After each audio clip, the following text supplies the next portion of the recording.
Welcome back to Around the Shoe. We're going around the shoe. Doug Lesmerises and Bill Landis from the Bill and Doug Show, joined by another two special guests this week. Bill Bender of the Sporting News, Andrew Gillis of Cleveland.com. 5 Ohio State college football topics. We'll hit them quick. We'll have a good time. Thanks to you guys for being here. Bill Bender, thanks for being on the show. We're going around the shoe, but you don't only go around the shoe. You go around everywhere. How long have you been covering college football and other sports for the Sporting News? I've been with Sporting News since 2007. So I think we're, 18 years in, and, I started in fantasy football and moved over to college football around 2013, right before the playoff era, a year before that. So been at it however many years that is, and hoping to keep doing it. Now, where I don't want to give anything away. I don't want people to come to your house. Where do you live? Where do you live? I'm a Lancaster, Ohio guy, but I live in Pickerington. That's not a secret. I think every other year I'm writing about one of these Pickerington guys that goes to the NFL with. That's true. Jack Sawyer got his first sack yesterday. That was exciting. So, this is a pipeline here, and there are definitely more along the way, I promise.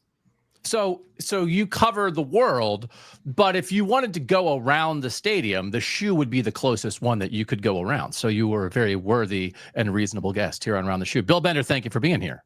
Thank you. You're excited. You're pretty excited, right? You're excited to be here? I am. Andrew Gillis, how long have you been covering Ohio State for Cleveland.com? Just over 2 years. This is the beginning of my third season.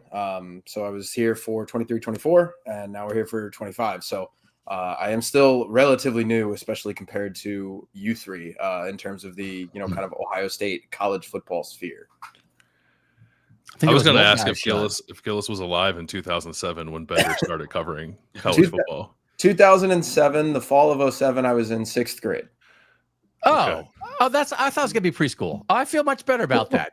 I was born in 96. I'm 29 years ood. Yeah, we're fine. Oh, yeah. You're like a real adult. That's good. Andrew Gillis, thank you for being here. Health insurance and everything. Doug, can I share a story about Bender before we get into our topics? I just want to solidify his Pickerington bona fides. I'm in a dynasty league with Bill, and every year he picks a Pickerington high school kid in our in our developmental player draft. So his roster is filled with Pickerington fellas. He's a real one when it comes to supporting Pickerington football. Well, they have one coming. Future 5-star freshman named Edmund McAllister the third had 4 touchdowns on 4 carries for Pickerington Central on Friday night. I'm telling you, he's that one I'm confident in. That the offers are coming. He's a really good running back, and he's only a freshman. And as I told my son Grant got to touch his jersey once in a game. He got a fistful of the jersey. He didn't get the tackle though. So that's something we'll remember down the line. So do you have him in your dynasty league yet? Can you draft a 9th grader in your league? Can I get in trouble for saying yes? I think I'm pretty sure you do. Yeah. Well, we do have high school kids on these teams. This is not my fault. This is totally Bill's fault. Yeah, that's true. Do you run this league, Landis? No, I don't. No. Our guys are in a league where you draft high school players for an NFL fantasy league? We draft college players, but you run out of college guys sometimes. And, you might want to pick a kid who's like the next 5-star to have him on your developmental roster. And then Bill Bender goes and picks 8th graders from Pickerington. Wow. Okay. We might have to start a show about this league. That's pretty good. All right. Let's get to our topics. We're going to focus on Ohio State, but there are a couple other things happening in college football that we can talk about an Ohio State viewpoint. Question number 1, Bill Bender, we'll start with you. Clemson's 1-2. Notre Dame is 0-2. Ohio State should look at the Tigers and the Fighting Irish and think what? You can give 2 separate answers about those 2 programs or one all-encompassing. Well, be thankful about your program. Yeah, could you imagine if Columbus right now, if Ohio State lost to a caliber program of NC State and SMU? The Tigers are 2-6 against top 10 teams since that was a Sugar Bowl, right? Where Ohio State just nuked them with Justin Fields. Was that a Sugar Bowl? They haven't been the same since, in my opinion. They haven't been. There's a difference between Dabo having a national championship team, which I thought they might have had in the preseason, and just another ACC contender / playoff team. So that's that. And then, be thankful you're not 0-2. I think this is correct. I'll probably get fact checked on it, but Ohio State hasn't been 0-2 since 1894. Okay, like they got. I'm not that old. I can't check that. I can't check that. Bookdale. That sounds right, though. That They sounds got right. beat by Bookdale, who is now Akron, and then they got beat by Wittenberg for the first of 2 times in the same season. Could you imagine Columbus if Wittenberg beat Ohio State twice? That's in the same year in any sport. So I just say be thankful that that's not you, because Clemson and Notre Dame experienced things that Ohio State fans in their lifetime and 3 lifetimes before that have never experienced. Yeah. That is, it is a reminder, a good reminder to Ohio State fans to be grateful about your station in college football. Andrew Gillis, what do you think? Yeah. I think the word fragility is what comes to mind, right? You think of like Clemson and what they were from 15 through 20. I mean, they were Saban's foil, right? Like they were the team that everybody compared to Alabama, and they go. I think it was 6 straight years of the playoffs in the 4-team world. They win 2 national championships. They play in 2 others that they lost. Like after COVID, they were kind of famously slow to, adapt to the transfer portal and adapt to things that everybody else did. And it kind of put them behind. And when you pair that with the fact that you don't have a super weapon at quarterback like Deshaun or Trevor Lawrence anymore, that really hurts you, right? And you can overcome a limited quarterback with a great roster or vice versa. And they haven't done that. And, you saw now they're, I think like Bill said, a solid team. They're an ACC team that we look at and you're like, all right, they're not bad. They still win 9-10 games a year, but they're not at that level that they were. And that's how quick that can change if you're not at the cutting edge of that. And like Notre Dame's kind of the similar thing. Notre Dame played a national championship game 8 months ago. And now all of a sudden we're talking about Notre Dame going, is Marcus Freeman having his Kerry Combs moment with Chris Ash? And if they hired Chris Ash and that goes down the tubes, I mean, they're burning what could have been a national championship contending season because of one bad hire. And it felt like everything was going well for Notre Dame. So I think, it is how quickly these things can change and how quickly these things can kind of deteriorate. So if I'm Ohio State, I'm looking at that saying, we need to be kind of at the forefront of NIL, transfer portal development, whatever it is, and you've really got to nail your coaching hires, because like you're witnessing at Notre Dame, if Al Golden's still there, maybe they're 2-0, and that's an interesting conversation. And this thing can maybe not collapse, but it can go downhill quick. Man, that is a great Ash point, is it not, Landis? Yeah, he took the words out of my mouth. I was going to say that Marcus Freeman is in his Kerry Combs era. I just think he made a bad hire, and they're going to pay for it this offseason, and then they'll change coordinators, and I think Notre Dame will be fine. Like I guess I would say Ohio State fans relative to Notre Dame, I wouldn't take this as a sign that Notre Dame is suddenly on a downswing. This could just be a year that gets away from Notre Dame a little bit, and by that I mean they might be 10-2 or 9-3, but perhaps not make the college football playoff. Because Marcus Freeman, as a young head coach, similar to what Ryan Day experienced as a young head coach, has to learn on the job at a pretty high-profile place how to hire assistants. And I don't think he did a great job with this defensive coordinator hire. As it pertains to Clemson, I think maybe the biggest thing I would take away from the Ohio State perspective is perhaps an appreciation of how Ryan Day has managed the quarterback position. And that's not to say that he is infallible with his quarterback evaluations, but he doesn't let things fester, right? Like Clemson, I think, got in its own head or up its own butt a little bit about its quarterback development acumen with Trevor Lawrence and Deshaun Watson. And then I think let DJU hang around probably a year too long. And then when they pivoted to Cade Klubnik, and he's been fine, but I think they probably could have had better options there. He stuck around too long too and not gotten any better. And Ryan Day, I guess, the best example of that would be Kyle McCord, right? Kyle McCord had an okay season in 2023, and Ryan Day didn't promise him anything after that. So Kyle McCord left, and they got a better quarterback with Will Howard, and they won a national championship. And even the guys that Ryan Day has had in-house, like Devin Brown, great guy, good to have in your program. They knew he was never going to be starting caliber here and never really put him in a position to do that. And I think like Lincoln Keenholz perhaps could be in a similar position. Like they don't just follow whatever the recruiting class tells you should be the case with your quarterback position. They make sure they have the best possible version of an Ohio State quarterback that they can get year in and year out. And I don't know that Clemson has done that really since Trevor Lawrence left, and I think they're paying for it a little bit now. Is Landis planting the seed for everyone of what if we were in I mean, I guess he would have had to get the red shirt extra year, but like year 3 of the Kyle McCord experience at Ohio State, because that's part of what I was going to say with Clemson. I did a lot going into this season of look at all these blue bloods who have first-year starting quarterbacks. And I thought for Penn State and Clemson and Illinois, maybe to a lesser extent, to have a third-year starting quarterback was a big edge. But is it? Is it? Do you want the path of your quarterback to be start as a sophomore, start as a junior, and then not go to the NFL and stay for year 3 as a senior? Ryan Day has talked over the years of, man, I love it when I get a quarterback back for a second year. Bill, are you saying you don't want him for a third year? 2 and out. Nope. You're either good enough to go be a starter, you're not good, or NFL starter, or you're not good enough to be Ohio State starter. And otherwise you don't hang around. Okay, I think I may have changed my mind about quarterback experience now going forward in college football. The Notre Dame point bender last year, what Notre Dame did, I was like, man, being independent's pretty sweet. I'm not so sure Ohio State shouldn't be independent. You can do, but now you're 0-2 because you built your schedule with 2 decent teams at the front, and there's no conference championship to go win. That if they were in a conference, one of these games would have been a non-conference loss. They'd be 0-1 in the conference, right? Say that Texas A&M's the non-conference. If they're actually in the ACC, Notre Dame would be 0-1 in the ACC, and we'd be like, well, they can still win the ACC, and then they'll be in the playoff. Instead, we're talking about, is Notre Dame already out of the playoff race? Is this a moment, Bill Bender, where it's sort of like, man, maybe being independent's not so great?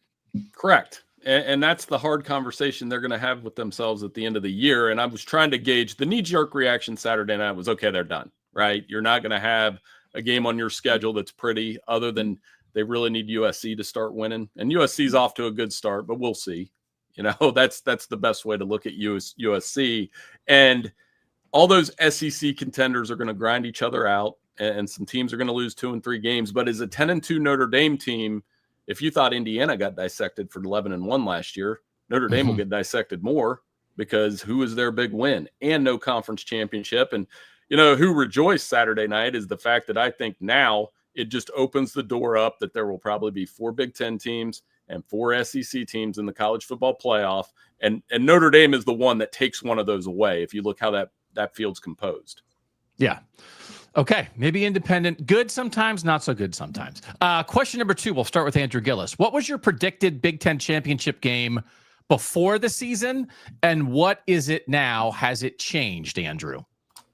Yeah, it's changed. Before the year, I was all in on Penn State and James Franklin, and I was like, this is it. They've got the team, they've got the talent, and I had always kind of had this idea in mind of, you know, you look at all James Franklin's top 5, top 10, whatever losses, and you put Ohio State on that list. You say, okay, how many of these were, you know, Ryan Day's fault, Urban Meyer's fault? And if you eliminate that, it looks way better. And I wondered if that conversation that everybody had about James Franklin was not an in-game management. He screws it up in the big moments. He has a huge error. It's coaching malpractice, or if just they're losing the games that they should lose. And I think that there is fault in that, but I don't know if it was necessarily, you know, a problem of he's not coaching the team to what their talent is. Maybe he was. I thought this year was going to be different. I did have Ohio State versus Penn State in the Big Ten championship game. I have seen enough from Oregon this year to where, while yes, they, you know, I think that game on September 27th is going to be very, very massive, obviously, for what I'm saying. But I just, with what Lanning has done there and how Dante Moore looks and the talent that he has, I think we were worried about receiver. DeCorian Moore looks like somebody who can be, you know, a really, really talented guy for them as the season goes along. So Oregon, to me, might just be a wagon. And I was talking with, you know, my coworker Steven about this, and we were basically saying, what if we're just in the same place we were last year, where we looked at it and went, okay, Ohio State and Oregon are the best 2 teams in the country. They're number 1, they're number 2, and they're eventually going to play at some point, and we're going to figure it out. So I was on Penn State. I was a believer in them, but Oregon has really kind of flashed to a level where if you listen to Buckeye Talk, I have always been a Lanning guy. I have always been a Lanning believer. I was never really out on Lanning this year. I thought Oregon was going to make the playoff, but they have dominated at a level to where I think Ohio State and Oregon might just be the best and second best teams in the country. Oh, very possible. Landis, what do you think? Yeah, I would echo a lot of that. I was originally on Penn State, Ohio State, and now I am on Ohio State and Oregon in the Big Ten championship. Although I will say this, I think it's possible people are getting a little too hot in selling their Penn State stock based off of 3 games against nobody. I did happen to catch a glimpse of the updated SP Plus rankings that Bill Connolly does at ESPN. Penn State's number 1, Oregon's number 2, Ohio State's number 3. All 3 are in the top 10 on offense and defense. So, like, I don't think Penn State is suddenly a bad football team. For me, it's a little bit more about the form that Oregon has found itself in early on, because I was just in the preseason kind of penciling in a win for Penn State there when they play next week in Happy Valley. Rather confidently, and I'm just less confident in that now. Like, I think Oregon's playing better than Penn State, but also when you're a team like Penn State that has these expectations, then you open the season against the opponents that it's opened against. I could also understand not being 100% locked in, and then maybe once Oregon gets to Penn State, they'll be plenty locked in and still win that game. So I'll roll with Ohio State versus Oregon right now in the Big Ten title game, but I am not out on the idea of Penn State being a for real national title contender. I think the thing that happened, and I'm going to agree with you guys. I was on Ohio State, Penn State, and I would now be on Ohio State, Oregon as a Big Ten championship. We know Cleveland.com does a preseason poll. At Kings of the North, we did a preseason poll. 54 voters and ours. There were only 2 people out of 54 who picked Ohio State, Oregon as the Big Ten championship game. 2. Like, the whole world was on Ohio State, Penn State. And I think the possible slight reevaluation of how we view the Big Ten here is, I think everybody was in on this being a peak for Penn State, but I don't know if everybody was in on there's no peak for Ohio State and Oregon. There's just, they live on top of the mountain and they just set up a camp up there and they're never leaving.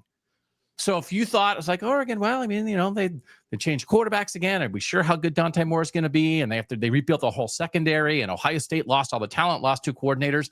And what if this is just Oregon and Ohio State are always there until someone tells us otherwise, maybe until a head coach leaves. And then it's about whose peak in the Big Ten can rise up to match that, but maybe not even exceed it.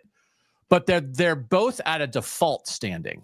Assume Oregon and Ohio State are as good as anybody in the country, and we'll see what else happens. I didn't feel myself doing that this offseason. I was like, I think it's time for Penn State to be the best team in this league. And maybe Oregon and Ohio State are reminding us of, like, that's not how we should think. Bill Bender, what have you done? I'm going to go the other way. I started with Penn State, Ohio State, and I'm going to stay there, and not just for podcast purposes. I'll take this. I started looking at these 3 last night, and, like, how many games could they possibly lose? Like, you can fathom them even possibly losing. And Ohio State really only has 2, if you want to get cute, Illinois. Like, that's 3 tops. And they're not going to lose all 3 of those, obviously. Penn State is the only one that plays Oregon, Ohio State. They play Indiana and Nebraska. Oregon has Penn State, Indiana, USC, and Washington. And USC could get weird. I mean, USC can score. So I don't think any program has more in a game than they will have next week when Oregon comes in there. Because what do we do with Penn State? I kind of do this line in the office all the time. Wake me up when they beat Ohio State. They haven't done that since 2016, and they really probably shouldn't have won that game. It was on a blocked field goal that Ohio State shouldn't have kicked. When are they going to beat Michigan? I know that's gone back and forth, but the last time Michigan went into their house, they didn't throw the ball in the second half. Now Oregon comes in with this opportunity to say, and Oregon doesn't care about any of that. They've beat Ohio State. They beat Michigan last year. Not too many teams have beat Michigan and Ohio State the same season. I looked it up. There's like 5 quarterbacks that have done it in the last 20 years. And they can go in and say, whiteout, what's that? We'll come in, and they're confident enough to do it. But I think Penn State wins that game. I like their defense. I know they haven't played anybody. It is tough to go in there and win. There's some really good Ohio State teams that escaped. That one in 18 barely got out of there with one. And if Ben Victor doesn't make a hell of a catch, they don't get out of there. So we're going to find out. I'll stick with the prediction for fun, though. But we don't have to bail completely on Penn State. Right. I think that's right. That it's not 4 bails, right? It's some questions, Gillis, but we don't have to be. They're the 3 best teams in the country, right? I'm sorry that the Big Ten has the 3 best teams in the country, Andrew. Yeah, I mean, like I was thinking about this the other day. You could make a very real case that Ohio State, Oregon, Penn State, they are the 3 best teams in the country, and they have the 3 best quarterbacks in the country to boot. Right. I don't think that, they are necessarily the 3 best teams in the country solely because they have the 3 best quarterbacks in the country. Right. I think that when you have when you look at Dante Moore's talent, when you look at Julian Sands' talent, when you look at Drew Aller's talent, yeah, they might be at that level. So, I mean, they might be the 3 best teams in the country, and they might just have 3 eventual first-round picks at quarterback. That's impressive. No argument. My head was cold. I just wanted to put this on. All right, let's get down in the dirt, Bill Landis. Question number 3 is Ohio State has 4th and goal at the 2-yard line. Let's say it's a long 2. We are out of tush-push range. I want to make that clear. We're not just this is not just slam a guy into the line. No tush-push. So you're talking to the wrong guy. Tush-push range is anything within 10 yards of the line of scrimmage. It's like 4th and goal. You also can't false start on those, Bill, by the way. I saw that. Gillis was mad about false starts. I saw that. Just call the game as it should be called. That's all I ask. Call the game as it should be called. We've been waylaid by the tush push. That's on me for bringing it up. You're the Ohio State offense coordinator. You're Brian Hartline. You're Ryan Day. You're facing a defense that's good against both the run and the pass. It's like kind of a do or die situation, 4th and a long 2. What is your Ohio State play call? Something similar to what we saw on Jeremiah Smith's touchdown against Notre Dame in the national championship. So something designed for Jeremiah because he's the best player in college football. Like a do or die moment, you have the best player in college football. The plays go into the best player in college football, but it can't just be we're going to toss him a fade and hope he catches it and or we get pass interference. I like in the past some of the things we've seen from Ohio State. We even saw a version of it last week against Ohio when Ohio State was struggling in the red zone. They had a play where they brought Brandon Inniss in motion and then reversed him back into the flat and he was wide open. They just didn't throw him the ball. So something with pre-snap movement that involves Jeremiah Smith getting targeted is what my play call would be. Okay. So you're throwing from the 2.5-yard line. Throwing it. Okay. I think I'm going with a presidential package. I think I'm putting Keenholz in and running some kind of read play with a quarterback with either Keenholz or Bo Jackson ending up with the ball in his hands and believing in that offensive line and believing in the quarterback to make a right read there. And then I don't know, maybe can we RPO it a tiny little bit? And there's also like a third wrinkle where there's a tight end who leaks out behind. And if that's open, you can throw a little pop pass there. But as great as Jeremiah Smith is, if the season's on the line and you believe in your run game and your line, I think I'm running it. And if I'm going to run it, I think I got to put Keenholz in the game. I'm curious to see what you guys say, though, because we can talk this out more. Bill Bender, what's your play call for Ohio State here? I mean, the Chip Trayanum call against Notre Dame is still the one that sticks out to me, how they won that game. And I was thinking the whole time they're going to throw. And they that was on the 1 though, right? So I've got another yard and a half to against go. 10 defenders. Yes, that helped. That helped that they didn't have a gap defender in there, of course. But and also when this question was posed, I was thinking about a 4th down call from my flag football coaching days that came this close. But if I have Ohio State talent on the field and not 4th graders in Pickerington, I'm going to go with a RPO. Bo Jackson's on the field. We're doing some sort of RPO with Julian saying Jeremiah Smith's on one side. Like Bill said, you can't just do fade. So you have to have something there, some sort of option where, and then I've got Carnell on the backside because you've watched the Packers for years. Aaron Rodgers was a master of just this quick read. They did a quick slant off the backside. And I think Jordy Nelson and Randall Cobb caught, you can go look, there's so many touchdowns. That's the guy I have on the backside. So I have options at the line of scrimmage too, based on the front. But I mean, Bo Jackson's the running back I'm putting in there. I like 4th graders from Pickerington just catching strays on this show. It's like, oh man, if you guys execute a little bit better. No, it was my fault. I threw the pass short of the end zone. So it's not their fault. You're the quarterback when you coach flag football? No. You call no, it. The kid did run the sticks. No, blame the kid. Always blame the kid. Don't blame yourself. No, Yeah. I called a play that players not said, plays. don't throw it in the end zone. Yeah. Yeah. It's not the X's and O's. Right. It's the Devons and the Nathaniels. Like we know how it is in fourth grade. Andrew Gillis, what are you calling? Well, first off, I just want to shout out Bill for taking responsibility as a coach and not throwing it on his team. So that's the sign of a good coach right there. That guy knows ball. I think Landis is right. The ball has to go to Jeremiah Smith. He's the best offensive player in college football. I like the motion idea. 99% of the time I'm against the fade. I am okay with a fade to Jeremiah Smith. I'm not okay with a fade really to anybody else. I think NFL teams, college teams, they think they can run the fade for some reason, and I don't know why. The fade is okay if you have Julio Jones, Calvin Johnson, maybe an A.J. Brown type receiver. It is not okay if you're throwing a fade to, Devontae Smith. Like, don't do that. Throw the fade to a guy who is bigger, faster, stronger, and can jump higher than everybody else. And I like the idea of, just sending him out to the wide side of the field. If you have single coverage, get him the ball.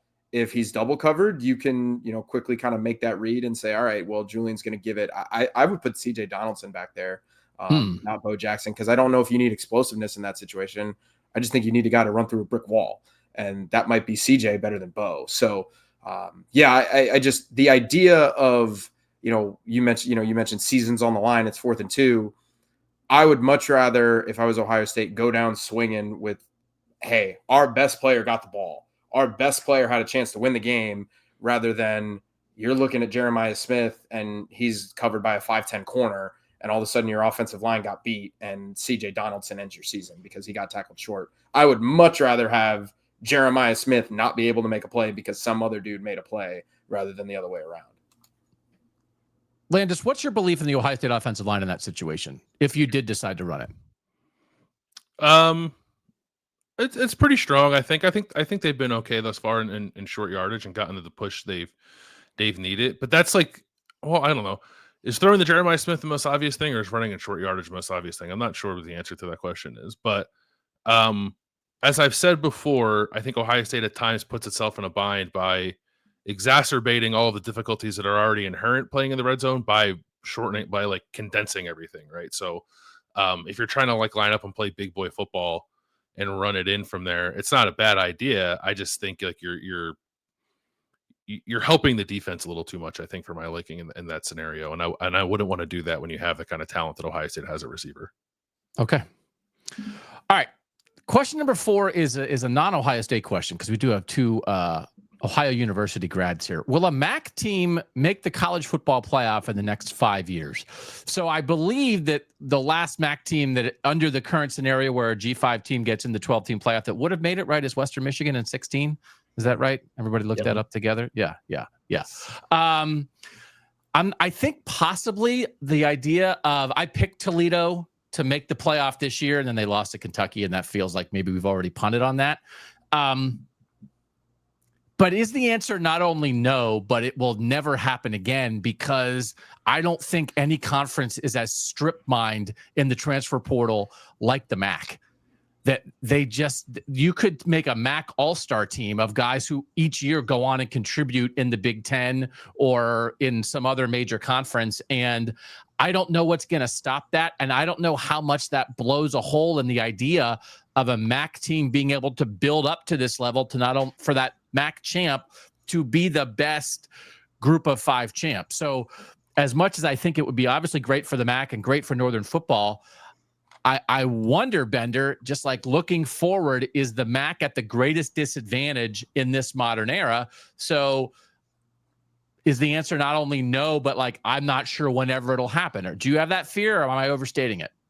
I don't think it'll happen in the next 10 years. And I think that it's just the pressure to be perfect. When you look at that Western Michigan season, it lined up that they beat Illinois and Northwestern. So you take like Toledo or Ohio or even BG, if Eddie sticks around, those teams might theoretically have a chance. Like, I look at Ohio University and it's weird, as fun as Saturday was. And I get to hang around some guys that were on that 99 team at Ohio. They had a reunion.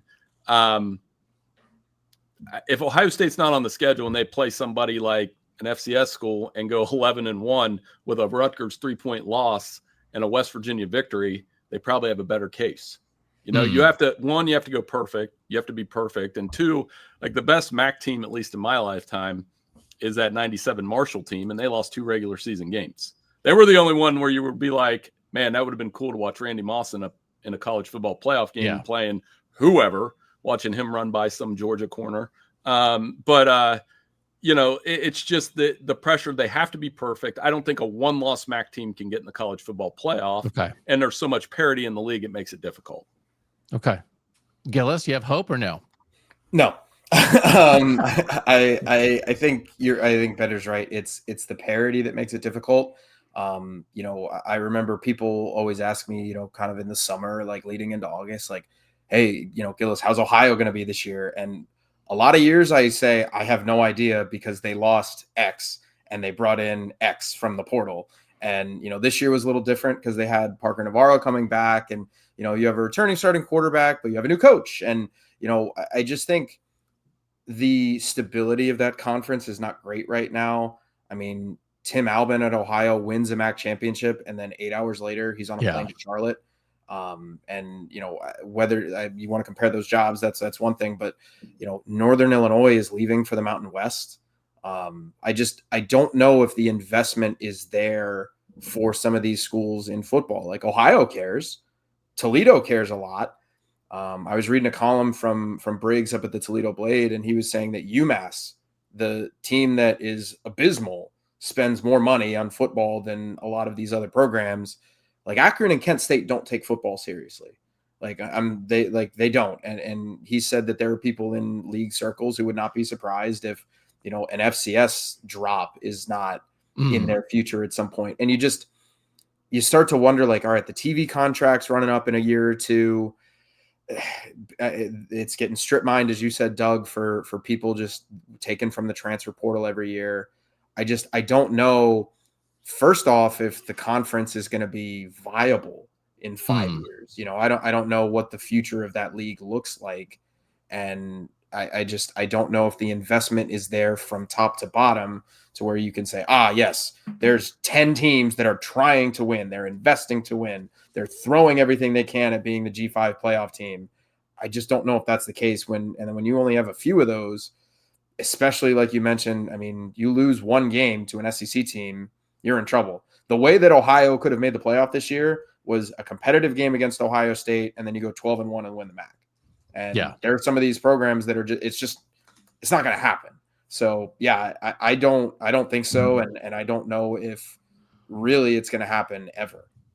Wow. I was like, hey, let's throw in a MAC question as question number 4. Why not? And Gillis is like, they don't exist in 5 years. Well, Doug and Bill haven't done the hypothetical Ohio argument also that MAC guys do of like, would you take a 4-year run of like 50-4 or 51-3 or something, and then maybe you get the death penalty? And I'm like, I might take my chances because I would do the 51-3 and dominate everybody for 4 years. Because as a MAC grad, you can have a daydream as a MAC graduate of like, we want Ohio to be the Boise State of this conference. It's just so hard though, because everybody like Miami, PG, they're all the same. And then the basketball one is always, man, I wish we were Gonzaga, but MAC coaches move so much because Ohio had a really good run with John Gross, and then he left for Illinois. That's the hard part.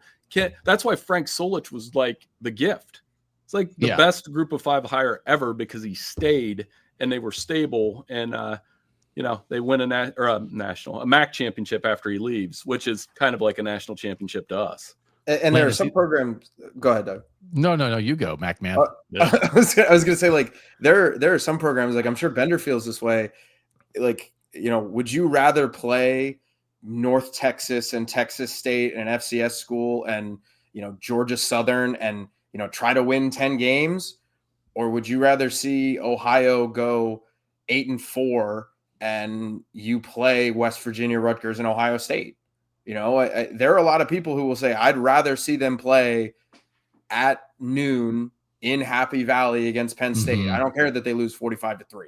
I don't care that they lose whatever to Ohio State, 37-9, whatever that score was. I don't care that they lose these big games. And I think that matters, like there are people that would say, give me the big teams. Don't really care about the playoff. It's not going to happen anyway. Let me see them play a big program. We'll take the $1.5 million, the $2 million they're going to give us, and we'll run with that. And I think that's a completely fair argument to make if you are like a fan or a graduate or whatever of a MAC school. Landis, we got these MAC guys on tilt. Gillis killed the conference, and Bender advocated for hiring Connor Stallions. So we gotta tread lightly here. We do. I don't think the MAC will make the playoff ever. I'm sort of the mind that it won't exist probably in 5 years too. I just think of like what would be required of a MAC team to make the playoff, and I think of Northern Illinois last year beating Notre Dame and then going 4-4 in the MAC. Right? Oh yeah, it's just like far too volatile of a conference. I think for anybody to emerge with a playoff resume. Even this past week, right? So I wrote a story on Friday about Ohio coming to play Ohio State and trying to put into context, because Ohio State doesn't often play really good MAC teams, how good Ohio was. And I talked to somebody from Hustle Belt, and he said, well, Ohio should be considered one of the favorites, and Toledo and probably Buffalo. And then Buffalo almost lost to Kent State this week. Kent State in SP Plus is behind 2 Division II teams and almost beat Buffalo. So I just don't think the league lends itself to that. It lends itself to really fun football and entertaining games, but not to somebody emerging and flirting with a playoff spot. All right, last question here for our OU friends. And I feel like this has become more of a thing over time in sports media. Sports media has just completely flipped on its head and changed entirely from where it was 15, 20 years ago, in some very, very good ways and some perhaps more questionable ways. What is the appropriate way for people who cover college football to discuss their alma maters? And I think we mean like folks like us who are sort of covering teams and doing things, but I probably mean more like Dave Portnoy. It's like they get on here and it's like suddenly that is a primary part of the Big Noon Kickoff show, is like where he went to college. And I just wonder sometimes what fans think of that. Bill Bender, alma maters, do they matter? In small doses. So, like, when I think of Pat McAfee, I don't think of Pat McAfee, the West Virginia punter. He may drop in and go Mountaineers. You don't think of, Desmond probably a little more, you think, because, he always picks Michigan. Kirk Herbstreit, I really don't think of. I mean, I don't want to go down that road too far, but I don't think of him as Ohio State quarterback. I think of him as ESPN analyst. So, as far as broadcasters, writers in the press box, a lot of people that cover Ohio State, have ties to the university. And I've never thought that was a bad thing, because I know you're more invested in the program, obviously, but if you can take your emotion away from it a little bit, it makes you an even better reporter. So, for us, I mean, it's easy. Ohio University grad. I always tell people my first beat, I would mention those guys from the 99 team. Well, I lived with 2 of the guys on the team. So the advantage was, I knew everything that was going on at Ohio University that year, but the struggle to be objective and not root for your guys. But do I regret that as a 20-year-old journalist? No. I was over at one of their houses over the weekend and talking to them and wore an Ohio University shirt, and then watched the game like any other college football writer, because you kind of knew what was coming. And that's why I said in small doses you can show it, but don't make it who you are. Yeah. Well said. Gillis, what do you think? Yeah, I think Bender's 100% right. I think it is a little different. I think it'd be one thing if Bender and I went to, Oregon, and we had to come on and talk about Ohio State and Oregon, right? I mean, Ohio State and Ohio are not at the same level, right? So, it almost feels like there's different, they're playing different sports when they get on the field. So, yeah, I think he's right when he says in small doses, because I think it is irrational and probably short-sighted to expect people who attended a university for 4 years, who likely love and, cherish that university, who have a lot of really good feelings about that university, to just say, yes, those don't exist anymore. Those feelings never happened. It's a little bit different than covering pro sports. Like when I was covering the Bengals for Cleveland.com, I didn't work and live at Paycor Stadium for 4 years. I lived at Ohio University for 4 years, and I love Ohio University and I love Athens, and I can't say that about the Bengals because that's not true. So it's different in college, and I think it's okay. But I also think that there's a way to tap into that, because, I mean, maybe better than anybody else what, your fan base wants. You're connected to the fan base maybe in other people in ways that other people aren't. I mean, if I were to start covering the University of Texas right now, I've never lived in Texas. I didn't go to Texas. There are people that went to UT that have a way better connection to the Texas program than I do. And I think, if Ohio ever became a Big Ten school and they're, at the level of Ohio State and Penn State and everybody like that, I would probably have a better understanding, a better knowledge of how this happened and a better feel on the fan base than maybe people who weren't around in 2016 or 2017 when they're playing in the Bahamas Bowl, right? There are just things that you have intrinsic knowledge about that other people can't. So if you can tap into that in small doses, I think you can do a really good job with it. Landis, what do you think? I have a slightly different situation because of where I went to school. Now, there is nobody on the Ohio State that I'm aware of that went to Michigan. That would be a whole other thing. But like the next sort of like other thing, I think, is probably my situation. Like I went to Penn State and I cover Ohio State. It's never been an issue for me. I get asked about it all the time, and I tell the truth and say it doesn't matter. I'm not a Penn State fan. Whatever. I didn't even know you went there, and I've been around you this long. So like that tells you right there you're doing the right thing. My hope is that I can just do a good enough job that it comes through that doesn't really impact my coverage in either way, or in any kind of way. But I also understand, like, if I say like I'm not a Penn State fan, there's probably people who don't believe me, and that's fine too. I will say, Doug, like you mentioned Portnoy, right? And he is not a good example of this, but I do think like college football is so unique that, and by that I mean in terms of like the passion and the emotional ties that people have to the sport, that I'm okay with fan sentiment like being baked into the coverage of college football, as long as it's not done like in the way that he does it, right? Like there's being passionate about your team, and then there is having a platform and like spreading lies about other teams, right? Like that crosses a line. But I think it is good on some level for fan perspective to be involved in the coverage and presentation of college football, just because of how intrinsically tied the two are together. It's totally different than professional sports, in my opinion.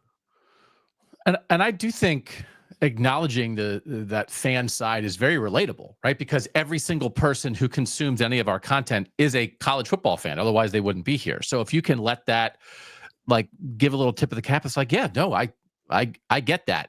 I think the specificity of it sometimes, and I guess it's one of these things. The media is a great big giant thing.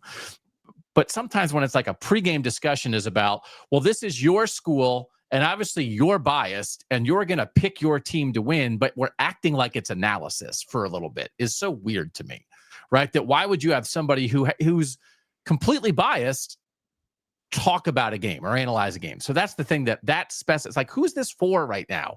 It's not for the person talking, it's for the audience. And I think sometimes there are moments where I'm like, I can't believe there's anybody who actually wants this. But to capture like the idea that there is passion and you share that passion, I think is really good. And I mean, like the idea of like that you would be biased against a team or a group of teams just because of who they are and who you are. I mean, it's annoying and it's unprofessional. All right. I agree. Bill Bender, Andrew Gillis, thanks for being here on Around the Shoe. It wasn't quite as good as you thought it would be, Bender, right? Like you thought we would be better at this. Didn't you think that? No, this was fun. It was good. I like the mix of questions. I was thinking about the fourth down question way too much this morning. So, show us your notes. Show us your drawings. Let's see the plays. For myself, no, and like long story short, my brother-in-law was coaching flag football, and I started like he's saying, do this play. And I started drawing up a couple and sending them to him, run this on first down, so we take it seriously. But yeah, you can find our work at sportingnews.com. I'm sure I'll be around you guys soon enough. I'll be at Ohio State, Penn State, Oregon next week for that game. And we'll see, like I said, the Nittany Lions, we'll see how real this is, because they have a lot on the line as a program in that game. Absolutely. No, that'll be a fascinating game and huge for how this playoff race shakes out. So Bill Bender, thanks for being here. Andrew Gillis, what do you have popping at Cleveland.com? Yeah, we have a lot of good stuff coming. We obviously still have our subtext service, 614-350-3315. I had to say that because Steven did the last time he was on. So I had to plug that. I heard Steven do it, and I was like, you know what? I'm not going to get in trouble for not doing it. So Steven did it. I'm going to do it. Yeah, we got a lot of really good stuff, recruiting stuff, features, stuff like that as we head into the bye week. It's a fun time over there. I do really like, having the guys that we have, and I do feel a little bad now because Bill said he thought too much about that 4th and goal question. And that was the one that I spent 5 seconds on. And it was basically just like the Vontae Mack, no matter what draft day thing. It was just throw ball 2-4. And that was it. Yeah. And that was that. So I'm like, all right, well, maybe I'm the moron on this one. But I'm glad to come on because Doug and I only did one podcast together before we left Rhythm.com. Changing of the guard. Wow. How about that? One podcast. One was enough for you, frankly. You were like, I'm actually good. This is enough. Well, thank you for being here, Andrew Gillis. And if you're listening on a podcast and not watching on YouTube, I put on a bald cap and glasses and a Georgia hat over the course of this show. But Landis, people know that by now. They know what I'm doing. I think people who listen just to the audio version assume you're always in a bald cap and a Georgia hat. Yeah. So you don't have to tell them. No, I don't have to tell him. And Gillis, tell Stefan his invite's coming. We don't want him to feel like, the other 2 Cleveland.com guys got to be on. We got the whole plan mapped out. He'll be on soon enough. Thanks to you guys for being here. Thanks to you guys for watching and listening. We do it every Monday here around the shoe, talking 5 Ohio State topics. For now, for Bill Bender of the Sporting News, for Andrew Gillis of Cleveland.com, for Bill Landis, I'm Doug Lesmerises, and that was Around the Shoe on the Bill and Doug Show.